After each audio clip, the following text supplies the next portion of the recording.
Item ಯಾವುದೇ ಇರಲಿ try ಮಾಡಿ ಆಚಿ ಚಿಕನ್ ಮಸಾಲಾ. ಸೊ ಹಾಗಾಗಿ ಮೊದಲು ಹೆಣ್ಣು ಮಗಳು ತನ್ನ ಮೌನವನ್ನು ಮುರಿಬೇಕು. ಆಗೋಂತ ನೋಡಿ, ಯಾರೋ ನನಗೆ ಹಾಕಿದ್ರು ಅಥವಾ ಕೆಲವ್ರು ಅಂತಾರೆ ನೀವು ಚುಡಾಯಿಸ್ತಾರಾ?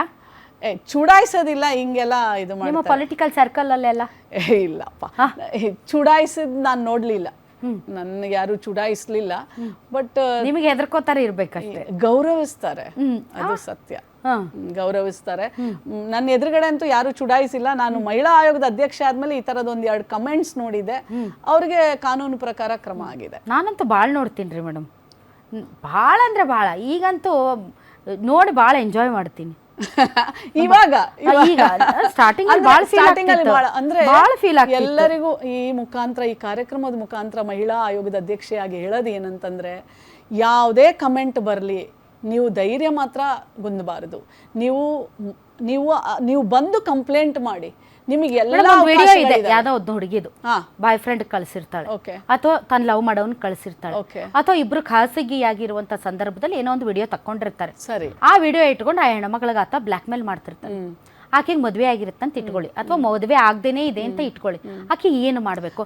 ಈಗ ನಾನು ಪೊಲೀಸ್ ಸ್ಟೇಷನ್ಗೆ ಹೋಗ್ತೀನಿ ಅಂದ್ರೆ ಅವ ವೈರಲ್ ಮಾಡ್ಬಿಡ್ತಾನೆ ಅದನ್ನ, ಜನರಿಗೆಲ್ಲ ನನ್ನ ಮುಖ ಗೊತ್ತಾಗ್ಬಿಡುತ್ತೆ, ಮತ್ತೆ ನನ್ನ ಮರ್ಯಾದೆ ಹೋಗುತ್ತೆ. ಅವಳು ಏನ್ ಮಾಡ್ಬೇಕು ಮೇಡಮ್? ಎಲ್ಲರೂ ವೈರಲ್ ಮಾಡಕ್ ಸಾಧ್ಯ ಇಲ್ಲ. ಮಾಡ್ತಾರೆ, ಅಂತ ಕ್ರಿಮಿಗಳು ಬಹಳ ಜನ ಇದ್ದಾರೆ ಮೇಡಮ್, ಮಾಡ್ತಾರೆ. ನೀವು ಸುಮ್ಮನೆ ಇದ್ರೆ ನಿಮ್ಮನ್ನ ನೀವು ಸಾಯೋವರೆಗೂ ತಿಂತಾರೆ, ಕಿತ್ತು ತಿಂತಾರೆ. ಸೊ ನೀವು ಅದಕ್ಕೊಂದು ಎಂಡ್ ಬರಿಬೇಕಲ್ಲ. ನಾನು ಒಂದು ಉದಾಹರಣೆ ಹೇಳ್ತೀನಿ, ಇದು ಸತ್ಯವಾದಂಥ ಘಟನೆ.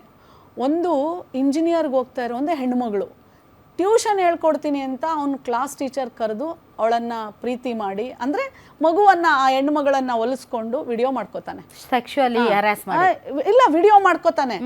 ವಿಡಿಯೋ ಮಾಡ್ಕೊಂಡು ವಿಡಿಯೋ ಮಾಡ್ಕೊಂಡು ಏನು ಮಾಡ್ತಾನೆ, ಇನ್ನೊಬ್ಬ ಫ್ರೆಂಡಿಗೆ ತೋರಿಸ್ತಾನೆ. ಅವನು ಹೇಳ್ತಾನೆ ಅವಳಿಗೆ, ನಿಂದು ವಿಡಿಯೋ ಇದೆ, ನೀನೇನಾದರೂ ನನಗೆ ಒಪ್ಕೊಳ್ಳಿಲ್ಲ ಅಂತಂದರೆ ಆ ವಿಡಿಯೋನ ಬಯಲ್ ಮಾಡ್ಕೊಳ್ಳಿಲ್ಲ ಅಂದ್ರೆ ನನ್ನ ಜೊತೆ ಸೆಕ್ಸ್ ಮಾಡ್ಲಿಲ್ಲ ಅಂದ್ರೆ ಮತ್ತೆ ಅವನ ಜೊತೆ ಆಗತ್ತೆ. ಅದೇ ರೂಮಲ್ಲಿ ಬಂದು ಆ ಬಿಲ್ಡಿಂಗ್ ಅಲ್ಲಿ ಇರೋ ನೋಡ್ತಾ ಇರ್ತಾನೆ.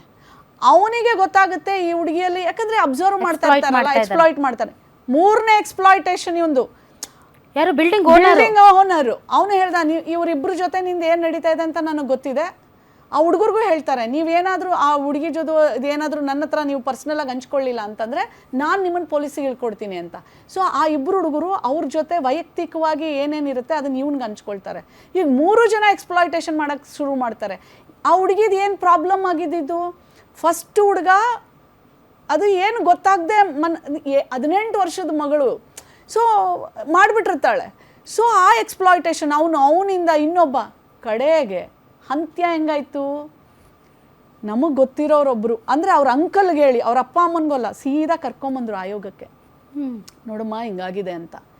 ಸೀದಾ DCPಗೆ ಮಾಡಿದೆ, ನಮ್ಮ ಬೆಂಗಳೂರು ಝೋನೆ DCPಗೆ ಮಾಡಿದೆ. 3 ಜನನ ಅರೆಸ್ಟ್ ಮಾಡಿದ್ರು, 3 ಜನ ಜೈಲಲ್ಲಿದ್ದಾರೆ. ಈಗ ಆ ಮಗಳು ಇಂಜಿನಿಯರಿಂಗ್ ಮತ್ತೆ ಪರ್ಸ್ಯೂ ಮಾಡ್ತಾ ಇದ್ದಾಳೆ, ಅವಳು ಓದ್ತಾ ಇದ್ದಾಳೆ. ಅದು ನನಗೆ ಖುಷಿ.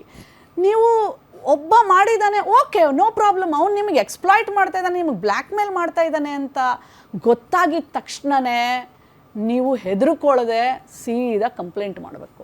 ಆಮೇಲೆ ನಿಮ್ಮ ವೈಯಕ್ತಿಕ ವಿಚಾರ ಮೇಡಮ್, ಹಂಗೆ ಅಂದ್ಕೊಂಡ್ರೆ ರಾಧಾ ಹೇಗೆ? ಈಗ ಆ ಮಗಳಿಗೆ ನ್ಯಾಯ ಸಿಕ್ತೋ ಇಲ್ವೋ ಯಾರಿಗೆ ಗೊತ್ತು? ಆ ಮಗಳು ಯಾರು ಅಂತ ಗೊತ್ತಿಲ್ಲ. ಈಗ ಮಹಿಳಾ ಆಯೋಗಕ್ಕೆ ಬರಬೇಕಾ ಮೇಡಮ್? ಲೋಕಲ್ ಪೊಲೀಸ್ ಸ್ಟೇಷನ್ಗೆ ಹೋಗ್ಬೋದು. ಅವರು ಆ್ಯಕ್ಚುಲಿ ಆ ಹೆಣ್ಣು ಮಗಳ ಪ್ರತಿಯೊಂದು ವಿಷಯವನ್ನು ಅವರು ಸೀಕ್ರೆಟ್ ಆಗಿಡಬೇಕು, ಯಾವುದು ಬಹಿರಂಗ ಮಾಡೋಂಗಿಲ್ಲ. ಕೆಲವೊಂದ್ಸಲ ಲೋಕಲ್ ಪೊಲೀಸ್ ಸ್ಟೇಷನಲ್ಲಿ ಸ್ಪಂದಿಸದೆ ಹೋದ್ರೆ ಸೀದಾ ಪೊಲೀಸ್ ವರಿಷ್ಠಾಧಿಕಾರಿ ಕುತ್ಕೊಂಡ್ಬಿಡ್ತಾರೆ ಮೇಡಮ್. ಅಲ್ಲ, ಎಲ್ಲರೂ ಆಗೋದಿಲ್ಲ, ಒಬ್ಬೊಬ್ರು ಮಾಡ್ತಾರೆ, ಇಲ್ಲ ಅಂತ ಹೇಳೋದಿಲ್ಲ ನಾನು. ಬಟ್ ಆದರೆ ನಿಮಗೆ ನ್ಯಾಯ ಅಂದರೆ ನಾನೇನು ಹೇಳೋದಂದ್ರೆ, ಬ್ಲ್ಯಾಕ್ ಮೇಲಿಂದ ನೀವು ಹೊರಗೆ ಬರಬೇಕವ. ಕರೆಕ್ಟ್. ಕಾನೂನು ಹಂಗೆ ಒದ್ದಾಡ್ತಾರೆ ಮೇಡಮ್, ಬರಬೇಕು.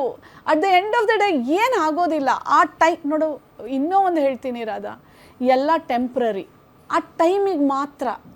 ಆ ಟೈಮಲ್ಲಿ ನೀವು ಧೈರ್ಯವಾಗಿರಬೇಕು.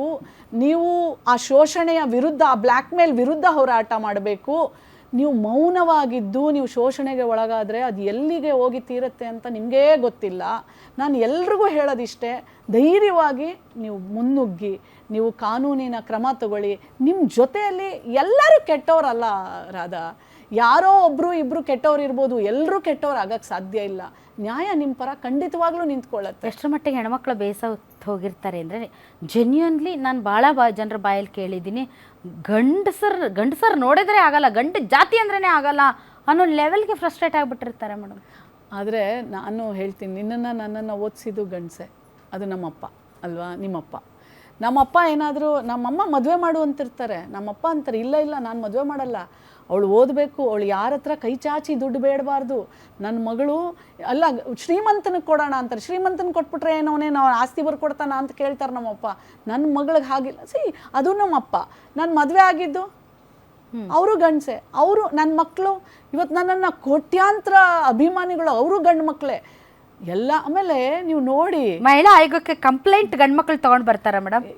ಒಂದೇ ಒಂದು ಹೇಳ್ತೀನಿ ನಿಮಗೆ, ಅವನು ಕಂಪ್ನಿಗೆ ಹೋಗ್ತಾನೆ, ಮದುವೆ ಆಗಿರ್ತಾನೆ ಒಂದು ಬಡ ಹುಡುಗಿನ, ಅವಳು ಚೆನ್ನಾಗಿ ಓದ್ತಾ ಇರ್ತಾಳೆ, ಚೆನ್ನಾಗಿರ್ತಾರೆ ಇಬ್ರು, ನೀಟ್ ತಗೊಳ್ತಾಳೆ, ಕ್ವಾಲಿಫೈ ಆಗ್ತಾಳೆ, ಡಾಕ್ಟ್ರು ಓದಬೇಕು, ಲೋನ್ ತಗೋತಾನೆ, ಅವಳನ್ನು ಓದಿಸ್ತಾನೆ. 3ನೇ ವರ್ಷಕ್ಕೆ ಬಂದ ಮೇಲೆ ನಿನಗೆ ನಾನು ಬೇಡ, ನಂಗೆ ನೀನು ಇಷ್ಟ ಇಲ್ಲ, ನಾನು ಡಾಕ್ಟ್ರು, ನೀನು ಒಬ್ಬ ಕಂಪ್ನಿಯಲ್ಲಿ ಕೆಲಸ ಮಾಡೋನು ಅಂತೇಳಿ ಅವನನ್ನು ಮದುವೆ ಆಗಲ್ಲ ಅಂತಾಳೆ. ಆ ಹುಡುಗ ನನ್ನ ಹತ್ರ ಬಂದಿದ್ದ, ಮೇಡಮ್ ಒಪ್ಸಿ ಅಂಥೇಳಿ. ಅವಳು ಒಪ್ಕೊಳ್ಳಿಲ್ಲ. ಮದುವೆ ಆದಮೇಲೆ ಒಂದು 3-4 ವರ್ಷ ಏನೋ ಆಗಿತ್ತು ಅನ್ಸುತ್ತೆ. ಆ ಥರ ಹಲವಾರು ವಿಚಾರಗಳು ಬರ್ತವೆ. ಏನು ಮಾಡೋಕ್ಕೆ ಅಂದರೆ ಎಲ್ಲ ಗಂಡು ಮಕ್ಕಳು ಕೆಟ್ಟವರಲ್ಲ, ಎಲ್ಲರೂ. ಆದರೆ ಗಂಡಸರು ಇಂಥ ಕೆಲಸಗಳನ್ನೆಲ್ಲ ಮಾಡ್ತಾರೆ. ಸೊ ಹಾಗಾಗಿ ಆ ಗಂಡು ಜಾತಿಗೇನೆ ಕಳಂಕ ಇದು. ಮಾಡೋರು ಇಡೀ ಗಂಡು ಜಾತಿಗೆ, ನಿಮ್ಮ ತಂದೆ, ನನ್ನ ಮನೆಯವರು, ನಮ್ಮ ಗುರುಗಳು. ನೀವು ನೋಡಿ, ನಾನು ಇವಾಗ ಬರಬೇಕಾದ್ರೆ ಒಂದು ಹಾಡು ಕೇಳ್ತಾ ಇದ್ದೆ ನಮ್ಮ ಕಾರಲ್ಲಿ, ನಮ್ಮ ರೇಡಿಯೋದಲ್ಲಿ, FM ಅಲ್ಲಿ, ಈ ಶತಮಾನದ ಸ್ವಾಭಿಮಾನದ ಹೆಣ್ಣು ಅಂತ.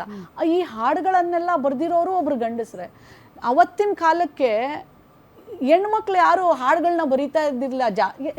99% ನಮ್ಮ ಭಾವನೆಗಳನ್ನೆಲ್ಲ ಗಂಡು ಮಕ್ಕಳೇ ಬರೆಯೋರು. ಅಂಥ ಒಳ್ಳೆ ಗಂಡು ಮಕ್ಕಳು ಇದ್ದಾರೆ. ಸೊ ಇಡೀ ಗಂಡಸ ಸಂಕುಲಕ್ಕೆ, ಇಡೀ ಗಂಡು ಸಂಕುಲನೇ ಕೆಟ್ಟವರು ಅಂತ ಹೇಳೋದು ತುಂಬ ತಪ್ಪು. ಆದರೆ ಇಂಥವರು ಇದ್ದಾರೆ, ಒಂದು 10% ಇರ್ತಾರೆ, ಅವರಿಂದ ಆ ಇಡೀ ಗಂಡು ಸಂಕುಲಕ್ಕೇನೆ ಕೆಟ್ಟ ಹೆಸರು. ನಿಮ್ಮೂರಿನಿಂದ ವಿಶ್ವ ಮಟ್ಟದವರೆಗೆ ರಾಜಕೀಯ, ಸಿನಿಮಾ, ಸ್ಪೋರ್ಟ್ಸ್ ಯಾವ ಸುದ್ದಿಯೂ ಮಿಸ್ ಆಗಲ್ಲ. ಬರೀ ಸುದ್ದಿ ಅಷ್ಟೇ ಅಲ್ಲ, ಜೊತೆಯಲ್ಲೇ ಇರುತ್ತೆ ವಿಶ್ಲೇಷಣೆ. ಗ್ಯಾರಂಟಿ ನ್ಯೂಸ್ ನ ಸಬ್ಸ್ಕ್ರೈಬ್ ಮಾಡಿ, ಫಾಲೋ ಮಾಡಿ, ಕ್ಷಣ ಕ್ಷಣದ ಅಪ್ಡೇಟ್ಸ್ ಪಡೆಯಿರಿ.